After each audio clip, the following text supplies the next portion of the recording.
Bentrovati. In questi giorni i giornali e le TV si stanno occupando della cosiddetta legge di stabilità, un tempo chiamata legge finanziaria. La manovra finanziaria uscita dal Consiglio dei Ministri è stata giudicata positivamente dalla maggioranza dei media italiani. Abbiamo letto e sentito cose come meno tasse sul lavoro, riduzione della pressione fiscale, nessun taglio alla sanità, sgravi alle imprese, nuovo sistema impositivo sugli immobili in sostituzione dell'IMU, 650 milioni andranno a rimpinguare la cassa integrazione in deroga. Lo stesso Letta ha dichiarato che ora si può guardare al futuro, i mercati apprezzano la manovra, sconti in busta paga per 16 milioni di lavoratori, per la prima volta calano le tasse, sgravi fiscali per abbassare il costo del lavoro e meno tasse per rimpinguare le tasche degli italiani. E non sai se mentre stava dicendo queste cose era serio oppure ti stava prendendo per i fondelli. Insomma, noi cittadini dovremmo salutare con entusiasmo questa finanziaria, ma navigando in internet viene a conoscenza che non tutti sono così entusiasti di questa legge di stabilità. Ad esempio, un sito importante su questioni economiche come La Voce Info, in cui scrive l'economista e professore della Bocconi di Milano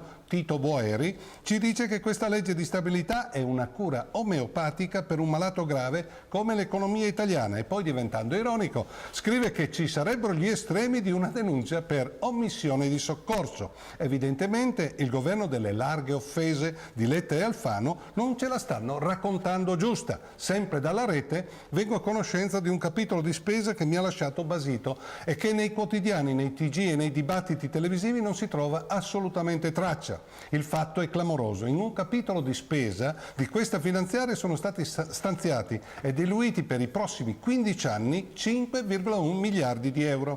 Qualcuno si chiederà: a cosa serviranno questi miliardi? Pare incredibile, ma è scritto nero su bianco. Serviranno ad acquistare navi da guerra.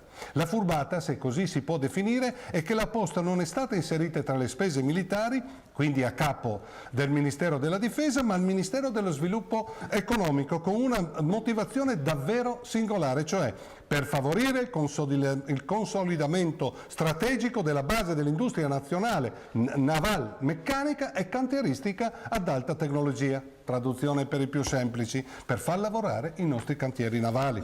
Ma ancora più grave sotto l'aspetto della trasparenza e dell'etica pubblica è il metodo usato per stanziare questi 5,1 miliardi di euro.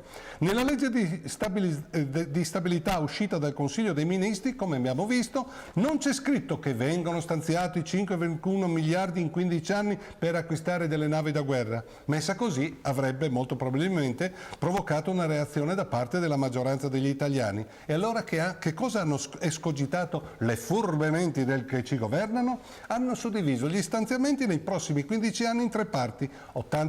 Partiranno 80 milioni di euro a decorrere del 2014, 120 a decorrere dal 2015, 140 a decorrere dal 2016, per un totale, come detto, di 5 miliardi e 100 milioni di euro. Evidentemente postare 340 milioni per 15 anni per acquistare delle navi da guerra avrebbero potuto impressionare anche i poveri sudditi di questa Repubblica delle banane. Spettettati fanno sicuramente meno rumore, anche perché qualche curioso potrebbe confrontarli con i 280 milioni previsto per il 2014 per i non autosufficienti, compresa l'assistenza ai malati di SLA. Un confronto che lascia interdetti, ovviamente. Ma dopo queste brutte notizie voglio chiudere con leggerezza. Vi leggo ciò che ha scritto il giornalista della Repubblica Sebastiano Messina la scorsa settimana nella sua rubrica Bonsai. State bene attenti. L'anno prossimo non si pagherà più l'IMU e nemmeno la TARES, che doveva sostituire la TARSU. Ci sarà una nuova tassa che non si chiamerà Taser, come la pistola che dà l'elettroshock, ma Trise. Il fatto è che la Trise, come un missile a 3 stadi, dunque contiene altre 2 tasse, la Tari e la Tasi.